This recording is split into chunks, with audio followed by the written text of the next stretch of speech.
जय मां ललिते। मैं आपका आचार्य योगेंद्र शर्मा, ज्योतिषाचार्य एवं वास्तु एक्सपर्ट। कुछ समय में ही तारास्त होने वाला है। जो तारा है वह क्या है? लोग कहते हैं शादी विवाह में तारास्त हो गया है, मांगलिक कार्य नहीं हो सकता। ये तारा कब अस्त होने वाला है, इसकी संपूर्ण जानकारी मैं आपको 6 भागों में देने वाला हूं। तारास्त 15 दिसंबर 2025 से 2 फरवरी 2026 के जो मध्य में है वह तारास्त का समय है। इस समय में तारास्त से क्या प्रभाव आपके जीवन में पड़ेंगे मैं जरूर बताऊंगा। जय मां ललिते। मैं आपका आचार्य योगेंद्र शर्मा और आप देख रहे हैं ज्योतिष दर्पण एपिसोड कार्यक्रम को।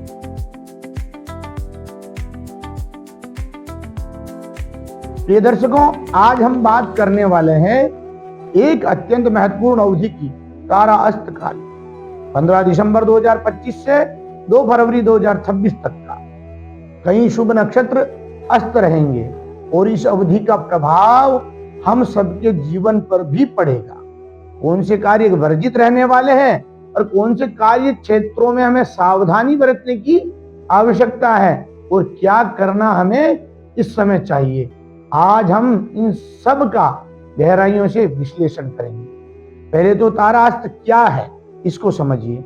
जब सूर्य किसी शुभ नक्षत्र को अपनी तेजस्विता से ढक देता है और वह नक्षत्र दृश्य से ओझल हो जाता है, तब उसे तारास्त नाम दिया जाता है। इस स्थिति में उस नक्षत्र का फल पूर्ण रूप से नहीं मिलता है और कई शुभ कार्यों में प्रतिबंध लग जाता है। तो 15 दिसंबर 2025 से जो तारास्त लगने वाला है 2 फरवरी 2026 तक अस्त रहने वाले जो मुख्य जो तारे हैं वह अश्विनी नक्षत्र, रोहिणी नक्षत्र, मृगशिरा, पुष्य, हस्त, अनुराधा, श्रवण, इन नक्षत्रों का अस्त होना विशेष रूप से विवाह, गृह प्रवेश, नए कार्य, संपत्ति क्रय विक्रय तथा मांगलिक आयोजनों पर प्रभाव डालता है। इस समय में हमारी विशेष जानकारी के लिए शुक्र जो तारा है वो अस्त होने वाला है। शुक्र का मतलब होता है लग्जरियस, सौंदर्य, दाम्पत्य जीवन में रस। तो ये अस्त होने वाला है। इसका ज्योतिषी जो सामान्य प्रभाव है भाग 1 में हम जानेंगे। विवाह मांगलिक कार्य ये स्थगित कर देता है। तारास्त काल में शुभ ग्रहों की ऊर्जा पूर्ण रूप से हमें उपलब्ध नहीं होती है, इसलिए विवाह, मुहूर्त, गृह प्रवेश जैसे कार्य इसमें निषिद्ध माने गए हैं। फिर दूसरा, मानसिक अस्थिरता व निर्णय लेने में हमें कठिनाइयां आने लग जाती है।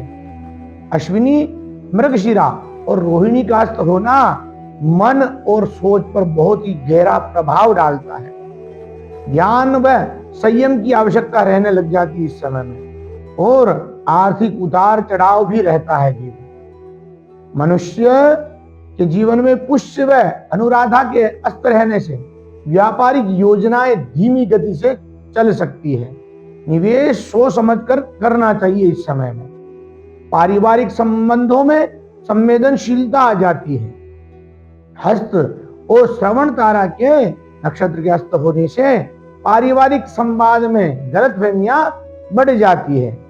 अब हम भाग 2 में जानेंगे प्रत्येक तारे के अस्त होने का विशेष प्रभाव।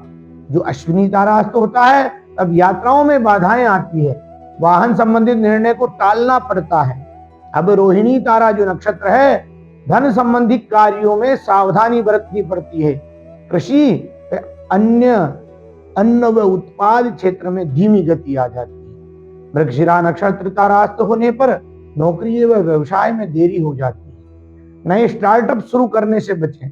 इस समय ही मलमास भी चलता रहता है, तो मलमास जो 15 दिसंबर से 15 जनवरी के जो मध्य का जो 14 जनवरी जो मकर संक्रांति आती है तब तक मांगलिक कार्य और नए कार्य शुभारंभ नहीं किए जा सकते, इसलिए नए स्टार्टअप भी शुरू नहीं किए जा सकते इस कार्य में, इस क्षेत्र में, इस समय में। पुष्य तारा जब अस्त होता है तो बैंकिंग, निवेश और कर्ज वाले मामलों में तनाव आने लग जाता है। स्वास्थ्य पर विशेष ध्यान रखना होता है। हस्त तारा नक्षत्र अस्त होता है तब शिल्प कला निर्माण, इंटीरियर के कार्य भी बंद हो जाते हैं। अनुराधा नक्षत्र तारा जो अस्त होता है तब व्यापार में, साझेदारी में टकराव आने लग जाता है। कोर्ट कचहरी के मामलों में देरी होने लग जाती है। हमें ऐसा लगता है कि मेरे कोर्ट की पेशियां आगे से आगे बढ़ती जा रही है, कोई समाधान नहीं मिल रहा है। तो श्रवण तारा जो नक्षत्र है अस्त होने से सामाजिक प्रतिष्ठा पर प्रभाव पड़ता है, नई जिम्मेदारियों पर भी दबाव आने लग जाता है। अब हम भाग 3 में जानेंगे कि ग्रहों में सूक्ष्म प्रभाव क्या रहने वाला है। इस अवधि में सूर्य की तेजस्विता के कारण शुभ ग्रहों का प्रभाव कमजोर और पापक ग्रहों का प्रभाव कुछ अधिक हो जाता है। विशेष करके शनि की दृष्टि मजबूत हो जाती है, मंगल का प्रभाव तीव्र होता है, चंद्रमा दुर्बल, बार बार मानसिक उतार चढ़ाव आता रहता है, बृहस्पति के शुभ फल आंशिक रूप से रुके हुए रहते हैं। अब हम भाग 4 में जानेंगे कि हमें क्या तो करना चाहिए, क्या वर्जित कर्म है और हमें क्या नहीं करना चाहिए। विवाह व सगाई आदि कर्म निषेध रहते हैं, गृह प्रवेश का कार्य भी निषेध रहता है, नए व्यापार या कंपनी का रजिस्ट्रेशन करना, एनजीओ का रजिस्ट्रेशन करना, ये सब पर अवरुद्ध लग जाता है। ये कार्य इस समय में नहीं हो सकते हैं। संपत्ति खरीद और बेच नहीं सकते इस समय में, बड़ी यात्राओं की योजनाएं नहीं बना सकते, जमीन की खुदाई नहीं कर सकते हैं, नींव का मुहूर्त नहीं किया जा सकता है, बीमा या भारी निवेश का कार्य भी इस समय में नहीं किया जा सकता है। अब भाग 5 में जानेंगे हमें क्या करना चाहिए। तो इसमें सूर्य को अर्घ्य देना चाहिए। प्रतिदिन सुबह जल में लाल पुष्प डाल करके आप अर्घ्य दें सूर्य को। हर सोमवार को शिव का अभिषेक करें। चंद्र संबंधित नकारात्मकता आपके स्वतः ही शांत हो जाएगी। ओम नमो भगवते वासुदेवाय, ओम नमो गृणी सूर्याय मंत्र का आप जाप करें तो निर्णय क्षमता बढ़ने लग जाएगी आपकी इस समय में। गाय को हरा चारा, गुरुवार को पीली वस्तु का दान करने से बृहस्पति बलवान होने लग जाएगा इस समय में। शनिवार को तिल का दीपक करने से शनि दोष शांत हो जाएगा। और भाग 6 में हम राशिवार जानेंगे कि संक्षिप्त जो राशि का जो प्रभाव रहने वाला इस समय में क्या रहेगा। मेष राशि में निर्णय में रुकावट व निवेश टाल दें तो अच्छा रहने वाला है। वृषभ राशि में धन हानि से आप बचें तो आपको लाभ होगा। मिथुन राशि में नौकरी में देरी हो सकती है।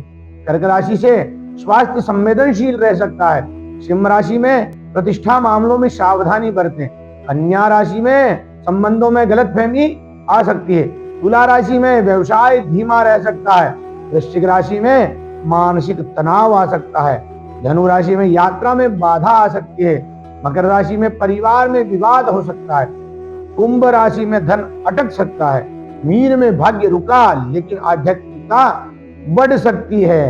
तारा अस्त काल का अर्थ विपत्ति नहीं है बल्कि स्थिरता, संयम, आत्मचिंतन का समय है। इस अवधि में नए आरंभ से बचें और पुराने कार्यों को संवारें और मंत्र उपासना से अपने ग्रहों को बल बनाएं। ईश्वर की कृपा से यह समय भी हमारे आत्मबल को बढ़ा करके आगे जाएगा। जय मां ललिते। मैं आपका आचार्य योगेंद्र शर्मा। ये जो तारा अस्त और नक्षत्र अस्तों के बारे में मैंने जानकारी दी, इसमें ही 15 दिसंबर से 14 जनवरी तक जो मलमास भी रहेगा, जिसे हम मकर संक्रांति के दिन उत्तरायण मान करके जो हम त्योहार मनाते हैं, वह 14 जनवरी के दिन मकर संक्रांति पर्व को मना करके हम कुछ कार्य कर पाएंगे। बाकी 2 फरवरी तक मांगलिक कार्यक्रम इस बार बंद रहने वाले हैं। विवाह भी नहीं होंगे और कोई मांगलिक कर्म नहीं होने वाला है। ध्यान रखें, 15 दिसंबर से 2 फरवरी 2026 तक तारास्त रहने वाला है। नमस्कार मित्रों, ऐसे ही रोचक और ज्योतिषीय की सटीक जानकारी के लिए आप हमारे चैनल को फॉलो करें, लाइक करें, सब्सक्राइब करें और हम रेडियंट के 255 नंबर लोकल चैनल पर भी उपलब्ध हैं। ये कार्यक्रम उस पर भी प्रसारित होता रहता है। नमस्कार।